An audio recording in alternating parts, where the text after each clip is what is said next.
Hello বন্ধুরা, আমি Sudip and welcome to filmy retake. এখন আমরা কথা বলবো হইচইয়ের লজ্জা নিয়ে, হইচইয়ের ওয়েব সিরিজ লজ্জা 2 নিয়ে। তো কেমন লাগলো এই সিরিজটা? দেখুন, যখন এই সিরিজটা এসেছিল না, মানুষ দুভাগে ভাগ হয়ে গেছিলো। অনেকজনের খুব পছন্দ হচ্ছিল, যারা ফেমিনিস্ট, যাদের কাছে মনে হয়েছে এই যে একটা ভার্বাল অ্যাবিউজ নিউ টার্ম তাদের কাছে এসেছিল, যদিও জিনিসটা বছরের পর বছর ধরে চলে আসছে, তো সেটাকে দেখাচ্ছে দারুণ ব্যাপার।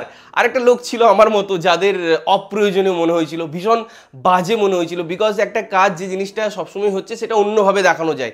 এই ফেমিনিজমের মোড়কে আমাকে যদি টিভি স্ক্রিনে, মোবাইল স্ক্রিনে গালিগালাজ শুনতে হয় এবং আর কিছুই শুনতে হয় না সিরিজটা থেকে, আমার জন্য বেকার মনে হয়েছিল। এবং পার্ট 2 দেখার পর আমার মনে হচ্ছে যে জাস্ট হেগে দিয়েছে এরা। এই সিরিজটা না একটা জঘন্য সিরিজ বললে পরে আমার মনে হয় সিরিজটাকে একটা ভালো বলা হয়ে যাবে, কারণ ভালো ভালো অভিনেতাদের আনা হয়েছে, মোস্ট সিনিয়র অভিনেতাদের আনা হয়েছে, এবং আমি জানি না কেন আনা হয়েছে। বিকজ একটা সিম্পল কেস যেটা প্রথম সিজনের 6টা এপিসোডেই কমপ্লিট করা যেত, সেটাকে আরও 6টা এপিসোড করতে হয়েছে, এত বেশি ড্র্যাগ করতে হয়েছে অপ্রয়োজনীয়ভাবে, অপ্রয়োজনীয় সাবপ্লট ইউজ করে, অপ্রয়োজনীয় জিনিসপত্র দেখা দিকে। এবং যখন কোনো জিনিস অপ্রয়োজনীয় হয় না, তখন সেই জিনিসের মধ্যে ভরা ভরা ভুল থাকে, এবং এই সিরিজটা তাই। আমরা যদি গল্পের দেখি অগ্রসরের কথা, 3 বন্ধু বোলপুরে চলে যাচ্ছে, অর্থাৎ আপনারা জানেন প্রিয়াঙ্কা সরকার এবং তার উকিল যে কেসটা লড়ছিল এবং তার দিদি কাম কলিগ। তো বোলপুরে যাওয়ার পর একজন আবার চলে যাচ্ছে, ওখানে গিয়ে পরে উকিলের মৃত্যু ঘটছে, যেটা ট্রেলারেই আপনাদের দেখিয়ে দেওয়া হয়েছে। তারপরে তার একটা জানাশোনা মহিলা যে আসছে ফিরে, এবং সে ছেলের পক্ষে কেসটা নিচ্ছে, এবং ওই মানুষটি যাকে এই সিরিজে নিয়ে এসে তাকে অপমানই করা হয়েছে আমি বলবো, সে প্রিয়াঙ্কার হয়ে কেস লড়ছে। আলটিমেটলি কি হয়, কি লুচ্চামো হয়, সেটা দেখার জন্য আপনাদের এই লজ্জা নামক সিরিজটা দেখতে হবে এবং নিজেকে লজ্জিত হতে হবে। প্রথমেই যেটা আমি বলছিলাম, এই সিরিজের পয়েন্ট, স্ক্রিন খুলবেন, সিরিজ শুরু হবে, গালিগালাজ শুরু হয়ে যাচ্ছে অপ্রয়োজনীয়। মায়ের সামনে গালি, তাছাড়া তো গালি আছেই, নিজের মধ্যে গালি, কলিগদের মধ্যে গালি, অফিসের মধ্যে গালি। ওখানে অফিসের কলিগরা বলছে এসব কি হচ্ছে, আমি জানি না, অন্য কোনো অফিস হলে চড় থাপ্পড় মেরে জুতো চটি মেরে বার করে দিত, এরকম যদি কেউ অ্যাবিউজ করতো, ওয়ার্ড বার করতো। তো তার এই যুক্তিটাই না ভীষণ বাজে। এবারে ড্রামা বিল্ড আপ করার জন্য বা ড্র্যাগ করার জন্য সবাইকে বোলপুর নিয়ে যেতে হচ্ছে। ভাই কেন যাবে সবাই বোলপুরে? একটা ইনসিডেন্ট হয়েছে, সেটার ইনভেস্টিগেশন হবে, তার জন্য সে আছে, তার একটা কলিগ আসছে, বা যে ভিকটিম তার একটা পরিচিত আসছে, ওখানেও ড্রামা করার জন্য দাদা বৌদিকে নিয়ে আসা। মানে ভাবুন যে তাদের কাছে তো আর গল্প নেই, আর ছোট্ট মতো একটা জায়গা আছে ওয়ান লাইনার, যেটা এই সিরিজের পাওয়া, যে হচ্ছে বার্ডিকটা আসবে, এবং সেটা আসার জন্য ওই 10 মিনিটের কোর্টরুম ড্রামাটা দেখানোর জন্য এত বেশি সাবপ্লট অ্যাড করতে হয়েছে। এটা গেল বোলপুরের দিক।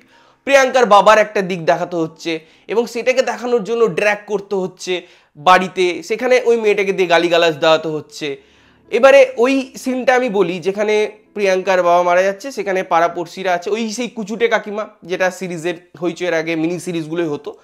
মানে কোনো যুক্তি নেই, কি বলবো আপনাদের, ভীষণ ইরিটেটিং একটা জব।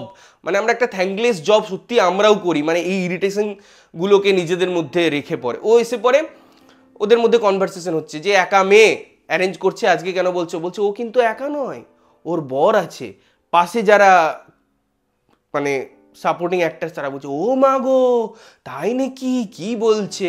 আর ওইদিকে একজন মহিলা প্রিয়াঙ্কা সরকার, যে শাখা সিঁদুর পরে সিনটা করছে, আর পাড়ার লোকরা নাকি তাকে ভাবতো সে 1-2 দিন একা, সে অবিবাহিত, তার বর নেই, বর থাকুক বা না থাকুক, একটা হিন্দু কালচার আছে।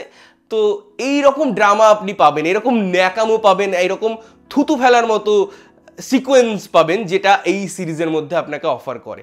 ইনফ্যাক্ট আমি যখন ড্র্যাগের কথা বলছি বা ড্র্যাগিংয়ের কথা বলছি, ওইটা তো বোলপুর গেল, এখানে বাবার এই কেস গেল, আরও অনেক সাবপ্লট অ্যাড করার চেষ্টা করা হয়েছে এই ধাঁচটা ক্রিয়েট করার জন্য। বাট যেহেতু এটা একটা ড্র্যাগিং ফর্মেট, যেহেতু আর নেওয়া যাচ্ছে না, যেহেতু মনে হচ্ছে ভাই শেষ কর, ভাই শেষ কর, তুই চাইলে প্রিয়াঙ্কা সরকারকে জেলে ভরে দে, কিন্তু ভাই শেষ কর। এদের গালিগালাজ চলছে, ওকে উল্টোপাল্টা বলা চলছে, ওকে এই বলছে, ওটা বলছে, ওটা একটা প্রফেশন। ভাই কি, কেন? মানে লাস্টে গিয়ে ওই গদ ব্যাপার। এবং তার থেকেও বড় কথা, যেটা সব থেকে বেশি ইরিটেশনের জায়গা ক্রিয়েট করে, এই যে আপনি যদি অন দ্য ফেস কথা বলছেন, এই যদি ভার্বাল অ্যাবিউজকে আপনাকে সাবজেক্ট বা হিরো করতে হবে, সেটাকে জাস্টিফাই করার জন্য বা সে যে কাজটা করছে তাকে জাস্টিফাই করার জন্য তার মেন্টালি কিছু প্রবলেম আছে বা সে ছোট থেকে যে আপব্রিঙ্গিং প্রসেস আছে সেটা হয়তো ডার্ক ছিল, সেখানে চাইল্ড অ্যাবিউজ বা তার মায়ের সাথে যে করা হয়েছে, তো তাকেও একটা গ্লোরিফাই করা, তাকেও একটা জাস্টিফাই করার এই যে একটা সুপ্ত প্রবণতা আছে না, সেটা আরও ডেঞ্জারাস। মানে একটা মেকার্স হিসাবে না, আমার এখানে মনে হয় ভীষণ বেশি একটা ফেলিওরের জায়গা ক্রিয়েট হয়, যে আমার মধ্যে সেই সৎ সাহসটা নেই বা সেই ক্রিয়েটিভ সত্তা নেই যে আমি অন দ্য ফেস বলছি, আমি বলছি এটা খারাপ তো এটা খারাপ, এর কোনো আদার জাস্টিফিকেশন হতে পারে না, এর আদার কোনো স্টেটমেন্ট হতে পারে না, সেটাকে আমি কোনোভাবেই আর সুগার কোটিং করতে পছন্দ করি না। এবং এই সিরিজটা দেখার পর আমার লিটারেলি বিরক্ত লেগেছে এবং আমার মনে হয়েছে ভাই আমাকে ছেড়ে দে, আর পারছি না, তাই আমিও ছেড়ে দিচ্ছি। এর বেশি আমার এই সিরিজটা নিয়ে বলার ক্ষমতা নেই, আমার সেই জায়গাটা নেই।